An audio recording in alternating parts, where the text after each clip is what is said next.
Tayo ngayon ay nasa lungsod ng Bacoor, lalawigan ng Cavite. Alam niyo ba na ang lugar na ito ay napapalibutan ng masasayahing tao? Ngunit sa kabila ng magagandang ngiti ay may kaakibat na lungkot at problemang nagtatago. Sa isang palengke sa Zapote ay natagpuan namin si Nanay Lenora na nasa bangketa at tila parang may iniisip na problema. Kaya ngayong araw, isusubukan namin ulit siyang hanapin.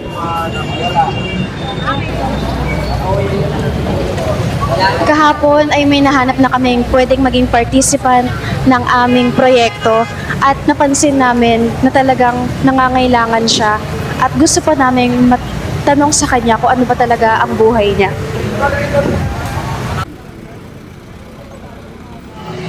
So, ayan na si Nanay, nakikita na natin siya at yung mga paninda niya. Lapitan na natin.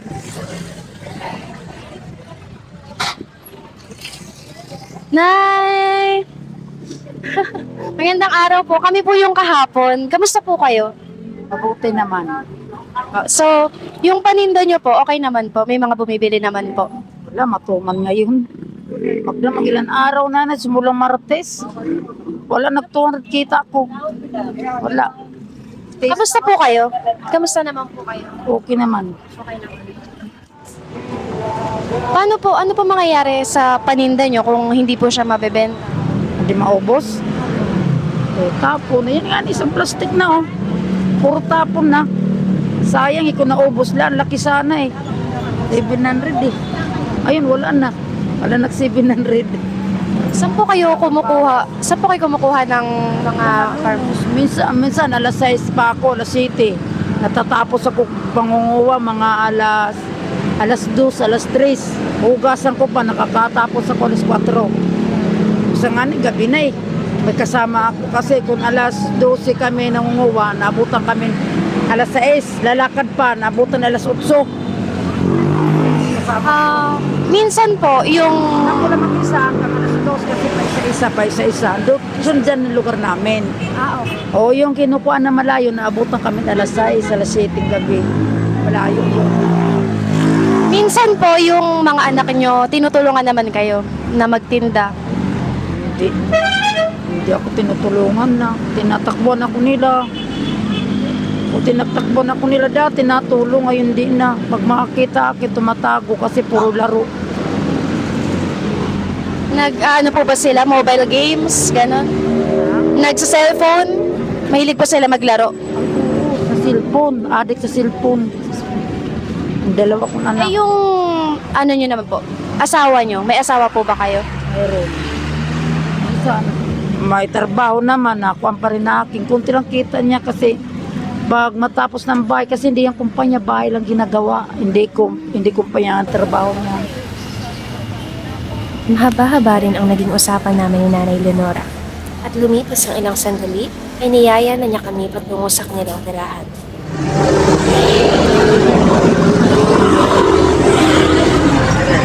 Tatawid po tayo? Katawid, malayo-layo bang bahay namin? Kaya po Oo. natin yan.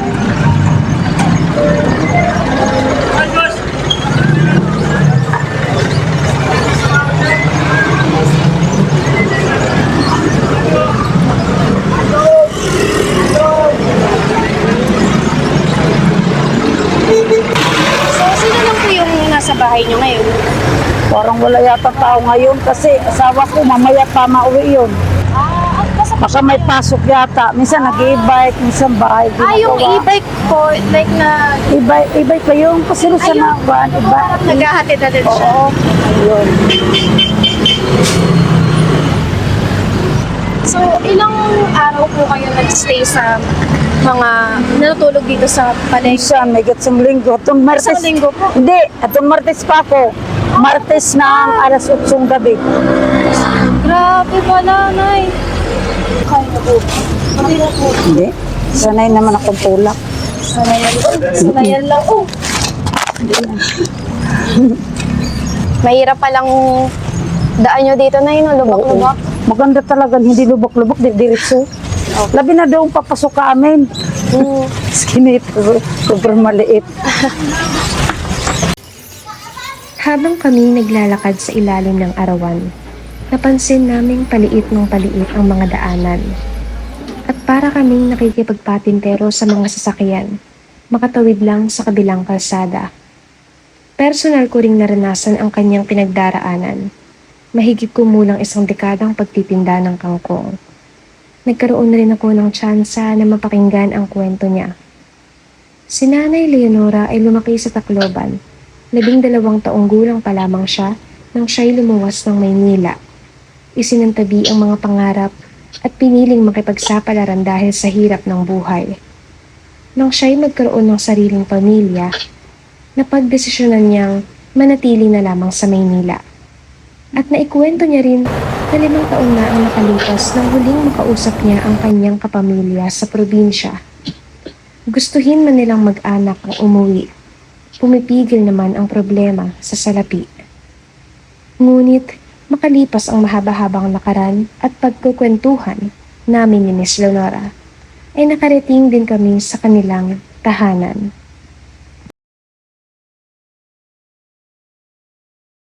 Tapos ang ilang minutong lakaran, nakarating na rin tayo sa munting tahanan ni Ate Leonora.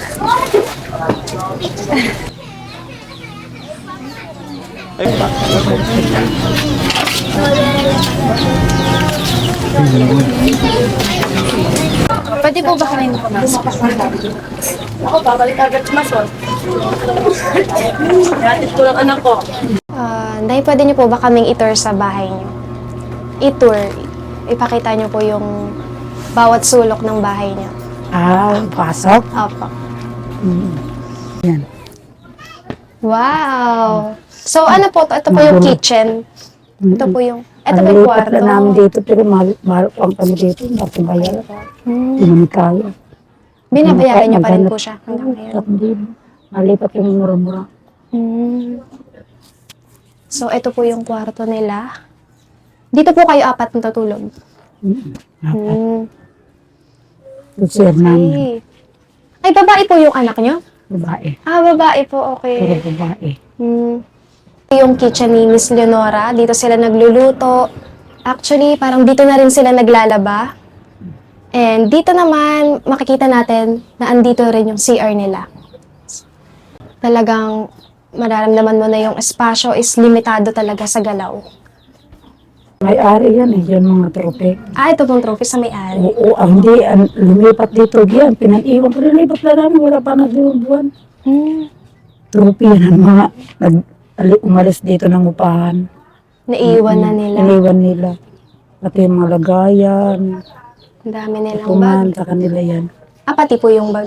Hindi amin yan. Yung mga patungan, yan, iniwan nila mga ganyan, patungan mga kuntuan. Kanila. Pwede po bang pumasok? Oo, yan. Thank you pasok. po. Okay. So, makikita natin na andito lahat ng gamit nila. Dito sila natutulog, dito sila Grade nagre-ready three. para Dapat sa high school eskwela. yan. Andito rin yung mga gamit nila na susuotin, pati yung mga sapatos. So, talagang sa munting silid na to, dito nangyayari lahat. Nanay na yung likod nila is ilog na at halo siya ng dagat. So, may risk talaga na akyatin sila ng tubig dito.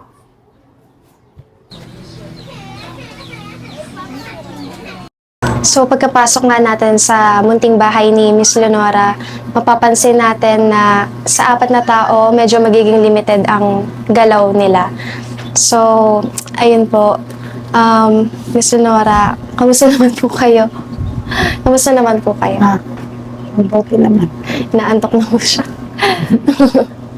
Okay naman. Gusto ko lang po mag-formal na pakilala. So, ako po si Angel Luis Bautista. And Ano sila pangalan mo? Angel Luis Angel. Bautista. And sila naman po yung mga kasama namin. Ito po si Kent. Ito po si Sean. And ayun po si Edelweiss, si Gab, si Camille, si Althea, and si Lawrence. And ang mismong pakay po namin kung bakit po kami naririto kasi gusto po namin matutunan or malaman yung buhay nyo. And as mga kabataang Pinoy, gusto po namin mas malaman pa ang realidad ng buhay. So kayo po, pwede po kayo magpakilala. Ano po ulit yung pangalan nyo? Ilan po kayo sa bahay? Po ang Leonora. Leonora. Opo, buong pangalan. Leonora Ancaw. Ilang taon na po kayo? Ancaw, Leonora Ancaw. 49. 49. So, ilan po kayo sa bahay? 4, 4. Dalawang anak namin. Dalawang anak. Ano po yung nagiging source of income nyo? Ano po yung pinagkukuhanan nyo ng pera sa araw-araw na buhay? Yan, mga gulay-gulay. Gulay, nagtitinda po kayo ng gulay. Mhm. Okay po. So, sa miyembro ng pamilya, ilan po yung tumutulong sa inyo? Minsan ako lang. Kung tambay, ako lang. Okay lang po. Magbili at tambay, dalawa kami. Yung asawa nyo po, ano pong ginagawa ng asawa Yung nyo? e-bike. Nag-i-bike Kung mahula ni e-bike, wala na nakapakuha sa kanya ilang linggo. So, yung trabaho nyo po, full-time na po siya, no? Yun na po Puro yun. gulay.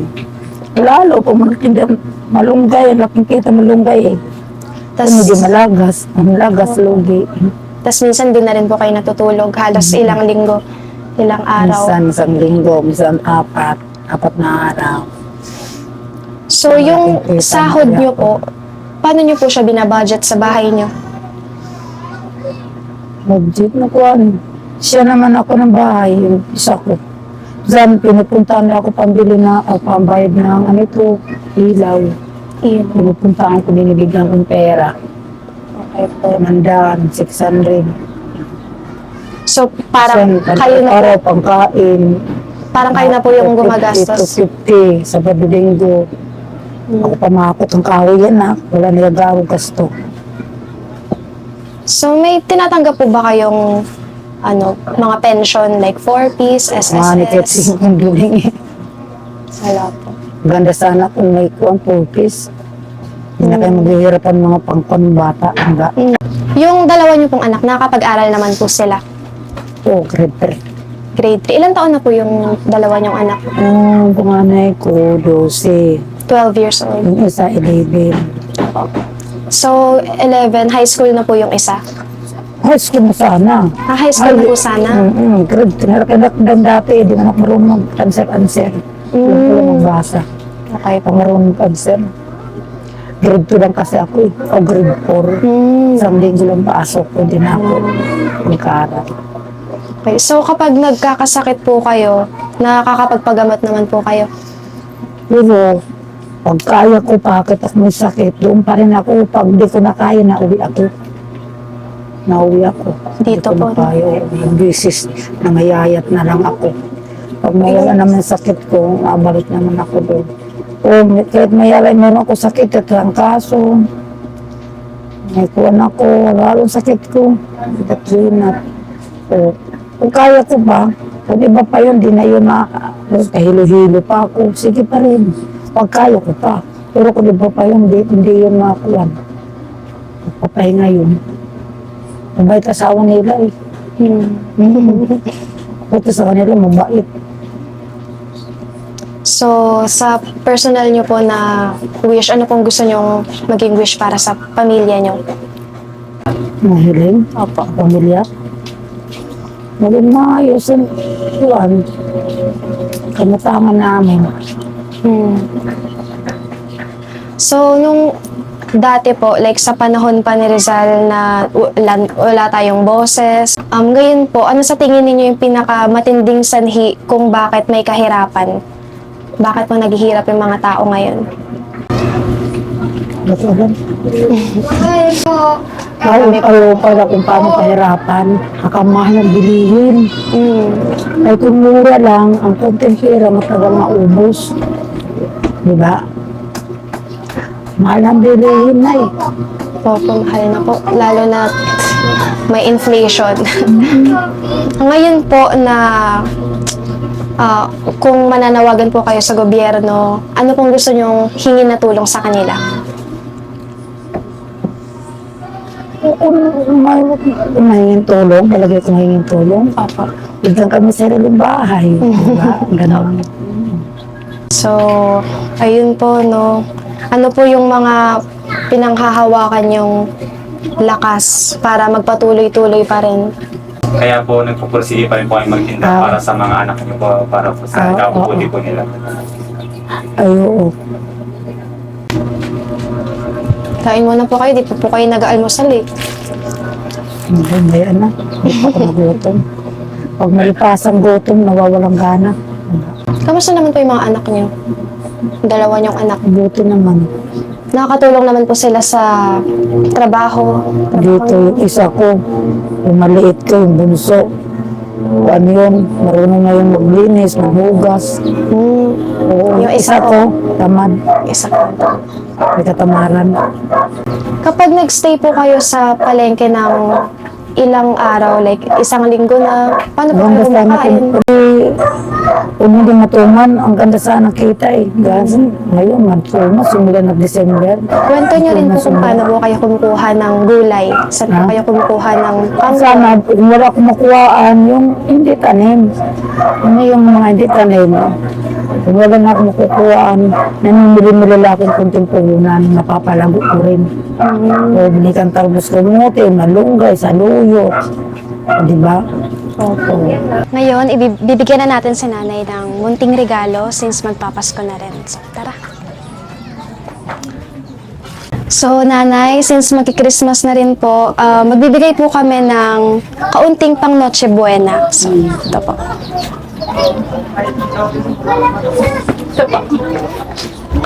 Mabigat po ako Mas ito rin po yung mga damit para sa inyo, September. Para sa mga anak niyo. Kasi ito gamit, mga art School supplies. School supplies po. Sa yung dalawa po yung anak. Kasi ito yung mga damit niyo dito. Salamat. Maraming salamat. Merry Christmas po! Ayan, so ayun po, baka po may ano po, may gusto po kayong sabihin po. Maraming salamat sa inyong lahat. Thank you so much. Thank you din po. Thank you po sa time. God bless you po. Pasensya na po, yan lang po yung nakakayanan namin. Mauuna na po kami. God bless po sa inyo.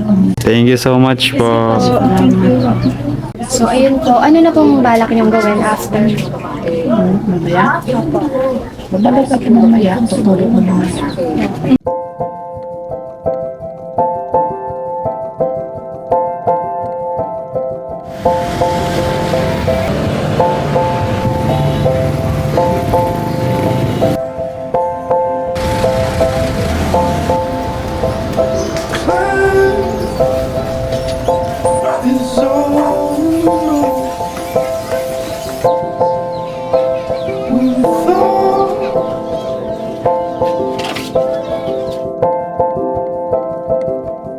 It's not below us.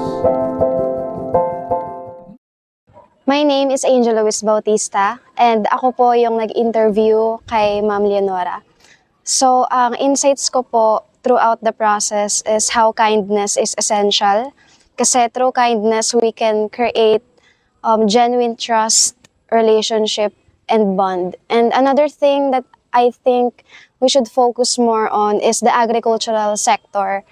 Kasi na-realize ko na yung wages ng mga farmers, I think ang pinaka-maximum wage nila is katulad lang ng minimum wage ng mga regular employees.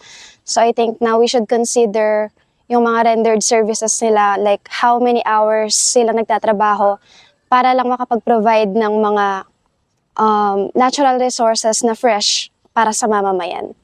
And I just think na we should spread more kindness and love towards other people kasi I think na yun ang way para mas makamit natin ang more peaceful and just society. So ayun, hello everyone. My name is Ramken Kio Bermilio and I'm currently pursuing Bachelor in Multimedia Arts in Philippine Christian University. Second year po ako. And ayun, nag-conduct po kami ng documentary film sa specific subject namin na Rizal. And ayun, kanina, ako pala yung naging tumayong head ng production sa documentary film namin. And sa prep pa lang talagang hindi ganun kadali, especially makahanap ng i-interviewin. Talagang sinaga-tiyaga din namin and minaximize talaga namin yung oras. And ayun, may nahanap kami interviewee na ayun, sobrang nakaantig ng damdamin yung kalagayan niya. Bali, isa siyang vendor ng kangkong. Wala siyang pwesto, kumbaga pag may hulihan, kailangan aalis din sila dun sa specific na place na yon. And nakwento niya rin na hindi madali yon and matagal niya nang ginagawa yon. And ayun, yung nakakaano pa doon, kwento niya na hindi daw ganun kaganda yung bentahan ng paninda na binebenta niya. Tapos, ayun, nung pinuntahan namin siya, tapos like may kinuha kaming consent para sa kanya. Doon parang may may napansin agad ako yung sa part na parang hirap na hirap siyang hirap siyang pumirma, parang ayun, hindi siya nabigyan ng oportunidad na ayun makapag-aral. Parang sa interview namin kanina nasabi niya na parang grade 2 lang ata yung natapos niya. And feeling ko gustong-gusto niya talaga mag-aral. And kahit sa mga anak niya, gustong-gusto niya pag-aralin. Ayun, may dalawa siyang anak ngayon, nag-aaral naman. And tinataguyod niya sa pamamagitan ng pagtitinda niya ng kangkong. And ayun, pinuntahan din namin yung tahanan nila. And ayun, medyo nakakadurog ng puso na makita na ganun yung kalagayan ng kababayan natin. And ayun, as we conclude yung documentary film na to, ang dami ko talagang natutunan, ang dami tumatak sa isip ko kung gaano nakakaapekto yung kahirapan, lalo na yung issue ng Pilipinas ngayon, yung maanumalyang issue sa corruption. Ang daming naapektuhan nun, and especially na yung mga underprivileged na kagaya ni Miss Leonora po. Ayun po. Thank you so much po. Magandang hapon. Ako nga pala si Lawrence Lagos from BMMA 2B. And ano nga ba yung mga natutunan ko sa araw na to nung pag-document namin kay Ate Leonora or Nanay Leonora. So isa sa mga natutunan ko ngayong araw na ito is kung gaano ako privilege sa buhay ko. Nung pagdating namin doon sa Skinita, papasok sa kanila, sa may bandang Talaba, nakita ko na ang dilim, parang maputik yung daanan, and isa akong madidiriing tao. And nung nakita ko yung buhay na yun, sabi ko, sobrang blessed ako and thankful sa Lord na ganito pala yung buhay ko, mas maayos, hindi ko kailangan matulog sa ganun. Hindi ko naman dinadown yung buhay nila, pero nakita ko lang, na-reflect ko lang yung buhay ko na sobrang pala ako. Minsan ungrateful sa buhay. And yung the fact na sabi niya kanina, yung anak niya ay grade 3 pa lang, na dapat senior high na yung isa, and siya rin hindi nakapagtapos. Pero ako ngayon nakakapag-aral. Sobrang grateful ako dun. So, one thing that I could share about what we learned is to be grateful in what you have. Maging mapagpasalamat ka kung anong meron ka. Especially in the essence of Christmas. Gusto natin makatanggap lang, but have we given thanks sa mga natanggap natin, sa mga meron tayo? So let us be grateful. Let's count our blessings. Yun lang. Thank you. Hello, ako si Sean Andre Cyril, and based sa aming documentary kanina and bilang isang camera op kanina, napansin ko na sobrang hirap dito mamuhay sa Pilipinas, lalong-lalo na yung mga hirap sa buhay, katulad na lang ni ate. Na iisipin na ginagawa niya sa isang araw para lang maitaguyod ang kanyang pamilya. Napansin ko lang na sobrang grateful ko sa aking buhay. Napansin ko na-realize ko na dapat hindi ko sinasayang yung mga binibigay sa akin, at lalo-lalo na sa mga kinakain ko sa araw-araw. Pansin ko nung ako'y nung sa camera off kanina, napansin ko na despite na sobrang hirap ng kanilang buhay, nagagawa pa rin nilang sumaya kahit sa maliliit na bagay, at napapakita pa rin nila na masaya sila at ginagawa nila ang kailangan nilang gawin para lang matuguyod ang kanilang sarili at kanilang pamilya. Ayun, yun lang. Hello po, magandang hapon. Ako po si Gabriel Franco. And dito po sa dokumentaryo na to, napagtanto ko po na hindi rin po pala biro ang paggawa or pagtulong sa kapwa. tulad lang po nung ginawa namin, yung simpleng pagsunod po sa kanyang lifestyle po, like susubaybayan mo lang mahirap na. Paano pa kaya yung nararamdaman nila? So, yun lang, parang thankful din ako na nagkaroon kami ng oportunidad na mahagilap yung perspective ng mga less privileged people tulad nila. So, yun lang po. Maraming salamat. So, una po sa lahat, ako po si Chris Edelweiss Isaolog. Ako po yung taga-collect nila ng pera para mabilhan ng relief code si nanay. At napagtanto ko in this activity na kailangan pa natin pagtuunan ng pansin ng ating mga nasa paligid at ng gobyerno. At napagtanto ko rin na it is important to remember na tulungan ng mga tao nasa paligid natin at huwag tayong magdalawang isip at tulungan ng isang tao kapag hindi tayo gipit. Hi, ako si Cabildi Villano and ako yung one of the discover sa pamuhay ni nanay and na-realize ko kung gaano kahirap ng pamuhay ni nanay and natutunan ko na huwag tayo magdalawang isip sa tumulong tayo sa kapwa natin and wag tayo agad mag-judge sa kanila. Hindi natin alam na pinagdaanan nila. Hello, ako po si Jude Michael Duran from BMMA 2B. At ayun, isa ako sa mga nag-document kanina at ang role ko kanina ay audio recorder. And una-una nagulat ako kasi pagpunta pa lang namin, natagpuan namin si nanay na medyo nangihina and nakaupo siya sa gilid habang nagtitinda. Nagulat rin ako kasi yung paa niya namamaga. At nung tinanong namin siya kung okay lang ba siya, sabi niya, kagabi pa daw siya doon at mahina raw yung benta. And una pa lang doon naawa na ako kay nanay. Hindi dahil sa kalagayan niya sa buhay, naawa ako sa kanya dahil sa paghihirap na dinadaanan niya. And ayun, habang papunta kami sa bahay nila, sobrang layo ng nilakbay namin. Medyo nakakapagod pero nakakatuwa rin kasi nagkaroon kami ng pagkakataon na makapunta sa mga ganong lugar. And hindi na rin naman nalalayo sa akin yung mga ganong lugar kasi nakatira rin naman ako sa mga ganon ng mga kabataan ko dati. And dun sa bahay ni nanay, sobrang nakakagulat lang din kasi ang daming mga bagay na wala siya na meron ako. And sobrang hirap ng kanilang buhay kung tutusin.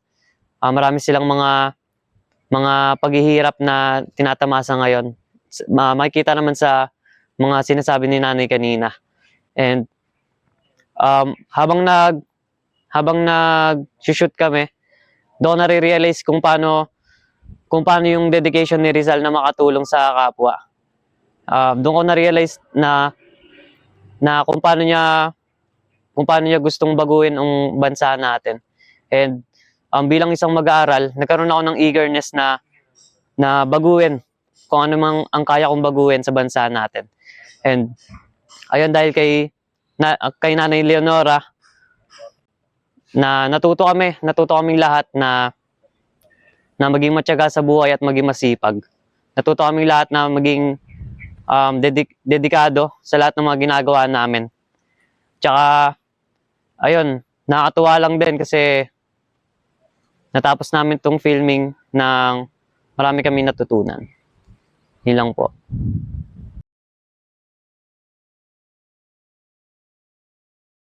Hello, ang pangalan ko ay Altiela Lane Solano. Ako yung isa mga interviewer sa activity namin today. I'll say sa basic sa mga narinig ko kanina habang sa interview, I really appreciate na nag-share sa amin si ate when it comes to her life experience, especially working in a tight job as pagtitinda ng mga gulay, especially in this economy na ang hirap maghanap ng customer when it comes to that, at saka naghihirap din siya when it comes to finding money. And I really appreciate it. It's amazing na meron siyang encourage at saka ambition when it comes to doing her job, especially even though sobrang sakit niya na. I just hope for the best for her at saka I really hope na magkaroon siya ng magandang buhay in the future if so, after this interview. And that's pretty much it. Thank you. Matapos ang aming interview sa pamilya, lubos akong humahanga sa kanilang katatagan sa kabila ng pagsubok sa kanilang buhay.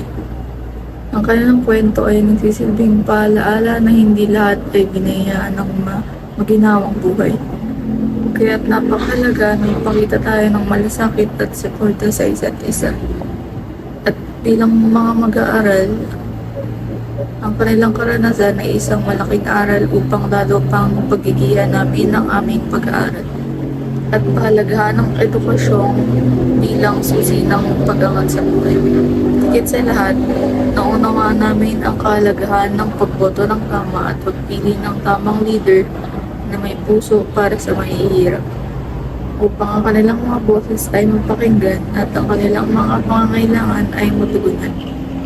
Sa bawat pagpili natin, may kapangyarihan tayong baguhin ang kanilang kinabukasan. My reflection for this documentary is that we learn the ways kung paano mamumuhay ang mga tao sa mundo po natin. Maaari pong hindi po natin naasahan na makita natin na yung buong picture. Pero natutunan po namin na kailangan pagtaturuan lahat ng mga tao ay equal. And kahit project po ito na ginagawa po namin, pero ito ay nagpaturo po sa amin kung paano buksan ang aming mga kaisipan at aming mga mata kung paano respetuhan ang bawat pamilya. Ngayon ay na iba yung mundo natin sa kanila. Kaya ang natutunan ko po sa documentary is hindi lang ang teamwork po namin sa kagrupan namin na mag-organize ng mga bagay para lang i-reach out yung mga pamilya. Natutunan po namin na kung paano maging magpakumbaba sa mga ibang tao na namumuhay. At sa kanilang status, respetuhin lang po dapat ang mga buhay nila. Kaya pagtuturuan lang pantay-pantay lang po bawat isa. Kahit project man lang po ito na ginagawa pa namin, pero dapat ito ay tratuhan ng iba na tama at respetuhin ng bawat individual sa buhay. Yun po yung natutunan ko po, and ito po ang aking reflection sa project na po, sa documentary na po ito. Sabi nila, hindi mo kasalanan pag pinanganak kang mahirap, pero kasalanan mo pag pinamatay kang mahirap. Pero hindi ako naniniwala doon. Dahil kasalanan ng gobyerno kung bakit tayo patuloy na naghihirap.